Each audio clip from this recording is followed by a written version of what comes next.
जय हिंद साथियों, स्वागत है एक बार फिर से आप सभी का शिक्षा संकल्प के इस ऑनलाइन यूट्यूब प्लेटफॉर्म पर। कैसे हैं आप सभी साथी? आशा करते हैं कि आप लोग बहुत ही अच्छे होंगे, स्वस्थ होंगे। आप सभी को पता है डेली सुबह 11:30 बजे स्पेशल क्लास होती है जो कि बीएड एंट्रेंस एग्जाम 2026 के लिए महत्वपूर्ण है। आप किसी भी स्टेट से उस स्टेट की यदि बीएड परीक्षा की तैयारी में अभी से लग गए हैं तो इन क्लासेस को आप लोग अटेंड करना बिल्कुल मत भूलिएगा। दोस्तों, यहाँ पर सिलेक्टेड क्वेश्चन से ही कवर किए जाते हैं। आप लोग पिछले वर्ष का प्रश्न पत्र उठाकर देखेंगे, इसी आधार पर जो है सवाल पूछे गए हैं पेपर में। तो आइए शुरुआत करते हैं बिना किसी देरी के। आप लोग पूरे धैर्य के साथ अंत तक बने रहिएगा। हर एक सवाल के लिए आपके पास 4 से 5 सेकंड का समय होगा।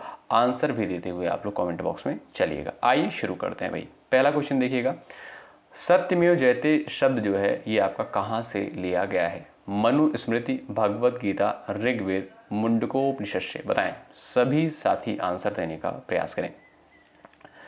साथियों, अगर हम बात करें सत्यमेव जयते शब्द की तो इसका अर्थ क्या होता है? सदा सत्य की ही विजय होती है, यानी हमेशा जो है सत्य की ही जीत होती है।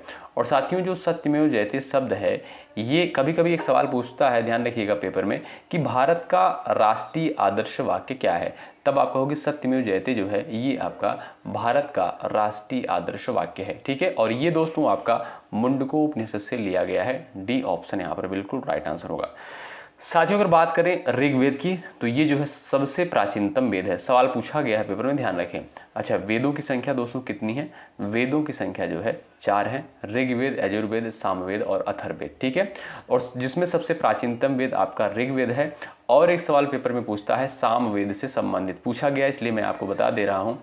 सामवेद से संबंधित एक सवाल पूछा गया है दोस्तों, कि आपसे सवाल ऐसे पूछेगा कि कौन से वेद को, किस वेद को जो है संगीत का आदि ग्रंथ कहा गया है? साथियों, सामवेद को जो है संगीत का आदि ग्रंथ कहा गया है। ये पॉइंट है, आप लोग ध्यान रखिएगा। अगला सवाल देखिए, सांची का स्तूप किस शासक ने बनवाया था? बिंबिसार, अशोक, हर्षवर्धन, पुष्यमित्र। बताएं आपका सही उत्तर क्या होगा इस सवाल के लिए, आप लोग आंसर कर दें।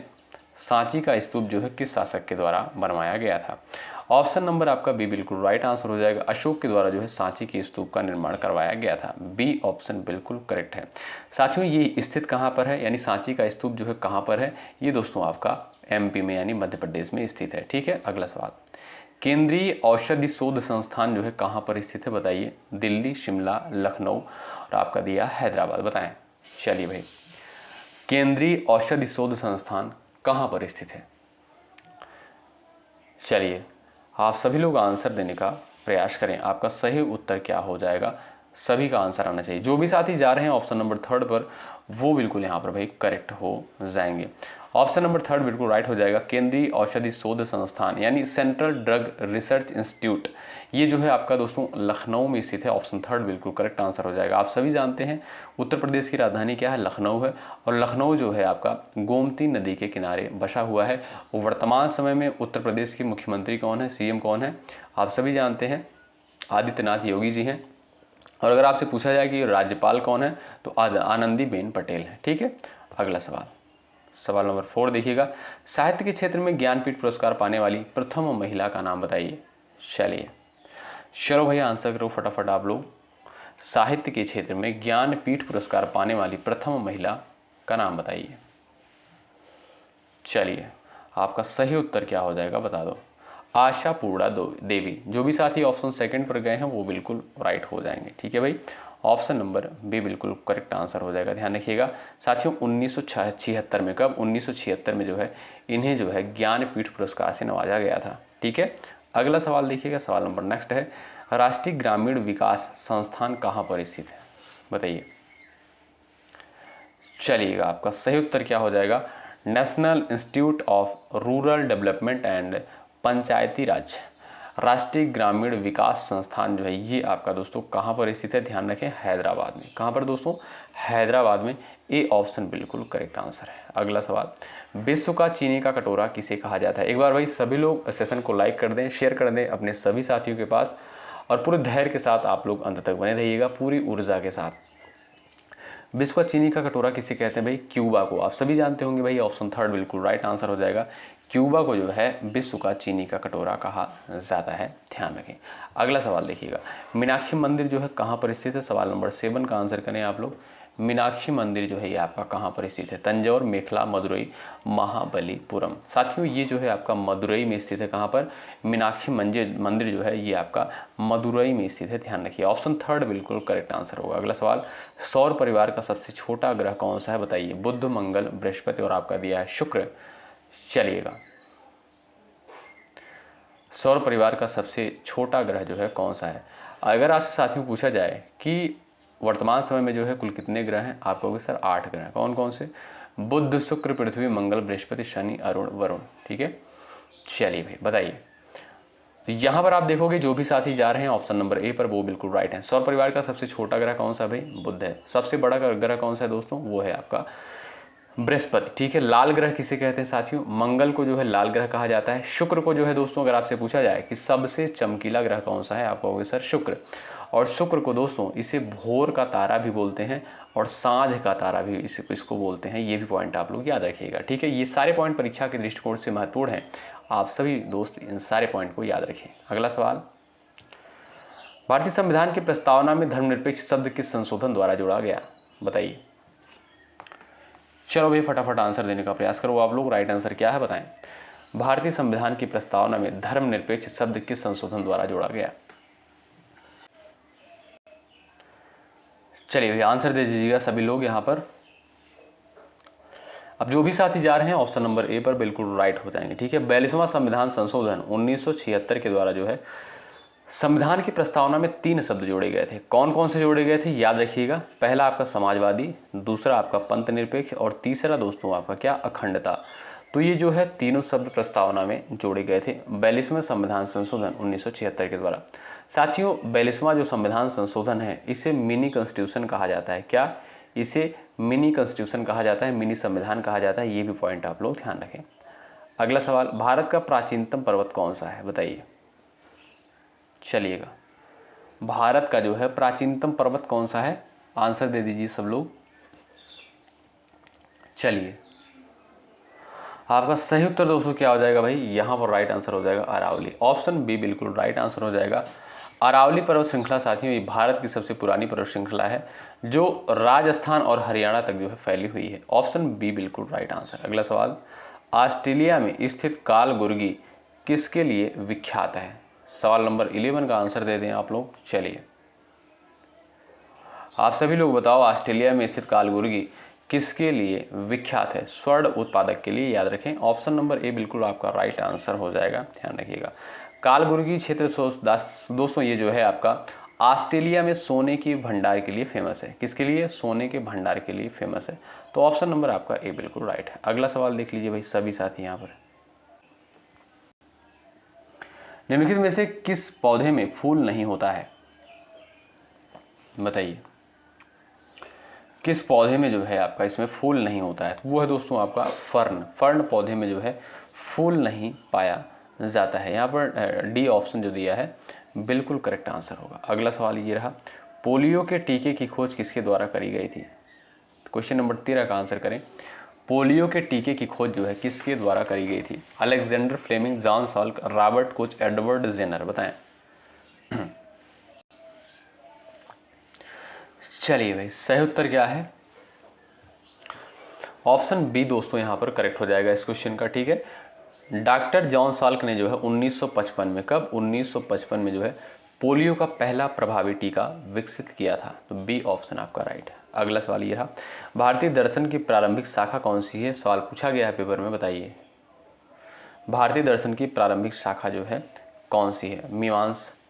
मीमांसा है, सांख्य है, वैशेषिक है, चारवाक है। ऑप्शन आपका बी करेक्ट हो जाएगा। सांख्य दर्शन जो है ये भारतीय दर्शन की प्रारंभिक शाखा है। आपका बी ऑप्शन यहाँ पर बिल्कुल राइट है। अगला सवाल ये रहा, बंगाल में किस वर्ष अकाल पड़ा था? बताइए। चलिए भाई, चलिए सभी लोग आंसर देने का प्रयास करें। ऑप्शन नंबर आपका थर्ड बिल्कुल राइट आंसर हो जाएगा। ठीक है, बंगाल में जो है किस वर्ष अकाल पड़ा था? 1943 में। ऑप्शन थर्ड बिल्कुल राइट हो जाएगा। साथियों बंगाल का विभाजन जो है कब हुआ था? याद रखिएगा 16 अक्टूबर 1905 को जो है बंगाल का विभाजन हुआ था। अच्छा, इस समय दोस्तों वायसराय कौन था? तो लॉर्ड कर्जन जो था इस समय जो है वायसराय था। ये भी पॉइंट आप लोग ध्यान रखें। अगला सवाल, हड़प्पा सभ्यता की खोज जो है कब हुई थी? बताइए। 22 में, 21 में, 1920 में, 25 में सही उत्तर क्या है, आप लोग आंसर दे दीजिएगा। चलिएगा, हड़प्पा सभ्यता की खोज जो है आप सभी दोस्त जानते होंगे 1921 में जो है सबसे पहले दयाराम साहनी के द्वारा करी गई थी। कब भाई, दयाराम साहनी के द्वारा हड़प्पा सभ्यता की खोज 1921 में करी गई। ऑप्शन सेकंड आपका राइट है। अगला सवाल देखिएगा, आज़ादी से पहले अनौपचारिक रूप से पहला स्वतंत्रता दिवस जो है कब मनाया गया था। सवाल नंबर 17 है, कई बार पेपर में सवाल यहाँ से बनता है, आप लोग आंसर कर दीजिएगा। चलिए भाई, सभी लोग आंसर करें। आप सभी साथियों को पता होगा कि भारतीय राष्ट्रीय कांग्रेस ने जो है 26 जनवरी 1930 को स्वतंत्रता दिवस के रूप में मनाया था। कब भाई, 26 जनवरी 1930 को। तो ऑप्शन नंबर आपका ए बिल्कुल यहाँ पर राइट आंसर हो जाएगा। अगला सवाल ये रहा, मातृ देवी की पूजा किस सभ्यता से संबंधित है, बताइए। चलिए, आर्य सभ्यता, भूमध्य सागरीय सभ्यता, सिंधु घाटी सभ्यता, उत्तर वैदिक कालीन सभ्यता। मातृ देवी की पूजा जो है किस सभ्यता से रिलेटेड है, आप लोग याद रखें, सिंधु घाटी सभ्यता से। ऑप्शन थर्ड जो दिया है यही आपका बिल्कुल सटीक आंसर हो जाएगा, ध्यान रखें। अगला सवाल ये रहा दोस्तों आपके सामने, राजस्थान के माउंट आबू में स्थित भीलवाड़ा का जैन मंदिर किस धर्म के अनुयायियों के द्वारा निर्मित किया गया था। सवाल नंबर 19 का करेक्ट आंसर क्या हो जाएगा, आप लोग बता दो। सही उत्तर क्या है, राजस्थान के माउंट आबू में स्थित भीलवाड़ा का जैन मंदिर किस धर्म के अनुयायियों के द्वारा निर्मित किया गया था। सवाल नंबर 19 का करेक्ट आंसर क्या हो जाएगा भाई, जैन धर्म के अनुयायियों के द्वारा। ऑप्शन थर्ड बिल्कुल, ऑप्शन सेकंड बिल्कुल आपका दोस्तों यहाँ पर राइट हो जाएगा। माउंट आबू स्थित भीलवाड़ा जैन मंदिर जो है वास्तुकला और कला की दृष्टि से फेमस है। ठीक है, अगला सवाल, भारत के समुद्री मार्ग की खोज किसके द्वारा करी गई, बताइएगा। सवाल नंबर 20 सभी को पता होना चाहिए, बिल्कुल बेसिक सा सवाल है, आंसर कर दीजिएगा। 1498 में आप सभी साथियों को पता होगा, 1498 में जो है किसके द्वारा समुद्री मार्ग की खोज करी गई, वास्को डी गामा के द्वारा। ऑप्शन ए बिल्कुल राइट आंसर हो जाएगा। अगला सवाल ये रहा, भारत में पहली अंग्रेजी व्यापारिक कंपनी कहाँ पर खोली गई थी, बताएं। मुंबई, सूरत, सूतनाती, मद्रास। भारत में पहली अंग्रेजी व्यापारिक कंपनी जो है कहाँ पर खोली गई थी, तो सूरत में। ऑप्शन सेकंड बिल्कुल आपका राइट है। अगला सवाल देखिएगा, बेगम हजरत महल 1857 की क्रांति में किस स्थान से संबंधित रही हैं, बताइए। सभी को पता होना चाहिए भाई, और एक बार सभी लोग सेशन को लाइक कर दें, शेयर कर दें भाई। देखिए, लाइक की संख्या आप लोग बढ़ाते चलिएगा साथियों, इससे हमारा भी मोटिवेशन बढ़ता है, आपके लिए बेहतर कंटेंट लाने का प्रयास करते हैं। और साथियों, अभी से जो है हम लोग बेहतरीन तैयारी करवाएंगे आप लोगों की, और आप लोग पूरे धैर्य के साथ अंत तक बने रहिएगा इस पूरी क्लास में, और इस चैनल पर भी आप लोग बने रहिएगा। सब्सक्राइब करके बेल आइकन को प्रेस कर लेंगे यदि आपको यहाँ पर बेहतरीन कंटेंट देखने को मिलेंगे। तो आपकी अगर इच्छा हो तो सब्सक्राइब कर सकते हैं, सेशन को लाइक करिएगा। यदि आपको देखिए, यदि आपको चीज़ें बेस्ट लग रही तो कर दीजिएगा, नहीं तो फिर कोई बात नहीं, ठीक है। फिर कमेंट बताइएगा कि आपने क्यों नहीं किया, ये भी कारण ज़रूर बताइएगा। बेगम हजरत महल 1857 की क्रांति में जो है किस स्थान से संबंधित रही, आप सभी साथी जानते होंगे भाई, लखनऊ से। ऑप्शन आपका ए जो है बिल्कुल करेक्ट आंसर होगा। अगला सवाल देख लो यहाँ पर भाई, गांधी जी के द्वारा क्रियान्वित प्रथम सत्याग्रह जो नील किसानों से संबंधित रहा, इससे जुड़ा स्थल कौन सा है, चंपारण, चौरी चौरा, बारदौली, साबरमती, बताएं। चलिए आंसर करिएगा। गांधी जी के द्वारा क्रियान्वित प्रथम सत्याग्रह जो नील किसानों से संबंधित रहा, इससे जुड़ा स्थल जो है चंपारण है। ऑप्शन ए बिल्कुल करेक्ट आंसर है, चंपारण। ये दोस्तों कहाँ पर है, चंपारण, बिहार में है। अगला सवाल, समाचार पत्र केसरी का संपादन जो है किसके द्वारा किया गया था, बताइए। समाचार पत्र केसरी का संपादन जो है किसके द्वारा किया गया था, बाल गंगाधर तिलक के द्वारा। किसके द्वारा, बाल गंगाधर तिलक के द्वारा जो है केसरी समाचार पत्र का जो है संपादन किया गया था। चलिए आगे बढ़ते हैं। अगला सवाल ये रहा आपके सामने, दांडी यात्रा की शुरुआत जो है महात्मा गांधी ने कहाँ से की थी, 25 आंसर दीजिए। सवाल पूछा गया है पेपर में, दांडी यात्रा की शुरुआत जो है महात्मा गांधी ने जो है कहाँ से की थी। आपका सही उत्तर दोस्तों हो जाएगा साबरमती आश्रम। ऑप्शन नंबर आपका यहाँ पर जो डी दिया है, यही ऑप्शन साथियों आपका बिल्कुल सटीक आंसर होगा। अगला सवाल, हमारे सौरमंडल का कौन सा ग्रह जो है आकार में पृथ्वी के समान है, बताइए। चलिए भाई, हमारे सौरमंडल का कौन सा ग्रह आकार में पृथ्वी के समान है, चलिए भाई बता दीजिएगा, फटाफट आंसर कर दीजिएगा आप लोग। शुक्र, ऑप्शन नंबर आपका यहाँ पर थर्ड बिल्कुल राइट हो जाएगा। शुक्र को दोस्तों पृथ्वी की बहन भी कहा जाता है, क्या, पृथ्वी की बहन भी कहा जाता है, और शुक्र जो है सबसे चमकीला ग्रह है, भोर का तारा इसे कहते हैं, सांझ का तारा ही इसे कहते हैं। ठीक है, अगला सवाल यहाँ पर देखिएगा। और बृहस्पति को हमने अभी आपको बताया था, सबसे बड़ा ग्रह कौन सा है, बृहस्पति है। लाल ग्रह जो है मंगल है। बुध जो है ये आपका सबसे छोटा ग्रह है। अगला सवाल, वायुमंडल की सबसे निचली परत को क्या कहा जाता है। 27 का आंसर करिए आप लोग। वायुमंडल की सबसे निचली परत को क्या बोलते हैं, समताप मंडल, ताप मंडल, क्षोभ मंडल, मध्य मंडल। सही आंसर क्या है भाई, चलिए फिर बताइएगा। तो वायुमंडल की जो सबसे निचली परत दोस्तों उसे क्या बोलते हैं, क्षोभ मंडल बोलते हैं। क्या, क्षोभ मंडल बोलते हैं। ठीक है, ऑप्शन आपका यहाँ पर जो थर्ड दिया है बिल्कुल बिल्कुल राइट आंसर हो जाएगा। अगला सवाल, भारत का सबसे ऊंचा पठार कौन सा है, बताएं। भारत का सबसे ऊंचा पठार कौन सा है, दक्कन, छोटा नागपुर, लद्दाख का पठार, बघेलखंड का पठार। चलिए फिर बताइए सही उत्तर क्या है। इस सवाल के लिए आप लोग आंसर कर सकते हो। भारत का जो है सबसे ऊंचा पठार दोस्तों क्या है, तो वो है आपका लद्दाख का पठार। इसकी ऊंचाई लगभग कितनी है, 3000 मीटर। कितनी, 3000 मीटर जो है इसकी लगभग ऊंचाई है। ठीक है, अगला सवाल ये देखिएगा, प्रायद्वीपीय भारत की सबसे लंबी नदी कौन सी है। 29 का आंसर करें। प्रायद्वीपीय भारत की जो है सबसे लंबी नदी का नाम आप लोग बता दीजिए भाई, बताएं। तो भाई वो हो जाएगी आपकी गोदावरी नदी। कौन सी, गोदावरी नदी। ऑप्शन डी बिल्कुल राइट आंसर हो जाएगा। और अगर आप देखोगे इसकी लंबाई लगभग कितनी दोस्तों, 1465 किलोमीटर जो है इसकी लंबाई है। अच्छा, गंगा की लंबाई कितनी है, 2525 किलोमीटर। ठीक है, और अच्छा इसे जो है गोदावरी के साथियों दक्षिण गंगा भी कहा जाता है। और अगर आपसे पूछे वृद्ध गंगा किसे कहते हैं, तो गोदावरी को ही कहते हैं। गोदावरी नदी से संबंधित सवाल लगभग हर साल यहाँ से जो है सवाल बना हुआ है गोदावरी नदी से, तो आप लोग इन सारे पॉइंट को ध्यान रखें। अगला सवाल, पश्चिमी घाट के उत्तरी भाग को किस नाम से जाना जाता है। चलिए, पश्चिमी घाट के उत्तरी भाग को किस नाम से जाना जाता है, कोंकण तट। ऑप्शन नंबर आपका यहाँ पर जो थर्ड दिया है यही करेक्ट है। अगला सवाल, संविधान की तिथि को पूर्णता बनकर तैयार हुआ, बताइए। संविधान जो है किस तिथि को यहाँ पर कर लीजिएगा, किस तिथि को जो है पूर्ण रूप से बनकर तैयार हुआ। तो 26 नवंबर 1949 को जो है संविधान पूर्ण रूप से बनकर तैयार हुआ। अगर आपसे पूछे कि संविधान पूर्ण रूप से लागू कब हुआ था, तब आप कहोगे सर 26 जनवरी 1950 को। ठीक है, और बनकर तैयार हुआ 26 नवंबर 1949 को। ऑप्शन आपका यहाँ पर साथियों थर्ड बिल्कुल राइट है। अगला सवाल, भारत में राजनीतिक शक्ति का प्रमुख स्रोत क्या है। भारत की जनता, संविधान, संसद, सांसद और राज्यों की विधायिका है, बताइए। भारत में राजनीतिक शक्ति का प्रमुख स्रोत क्या है दोस्तों, भारत की जनता। ऑप्शन ए बिल्कुल राइट है। शिक्षा शब्द जो है किससे संबंधित है, बताइए। शिक्षा शब्द जो है ये आपका किससे संबंधित है, संघ सूची, राज्य सूची, समवर्ती सूची और शिष्ट सूची। तो भाई शिक्षा शब्द जो है दोस्तों ये आपका समवर्ती सूची के अंतर्गत आता है। ऑप्शन थर्ड बिल्कुल राइट आंसर है। संपत्ति के अधिकार की वर्तमान स्थिति क्या है, बताइए। वैधानिक अधिकार, मानव अधिकार, मौलिक अधिकार, प्राकृतिक अधिकार। सवाल नंबर 34 है। सभी प्यारे साथी आंसर कर दें यहाँ पर भाई।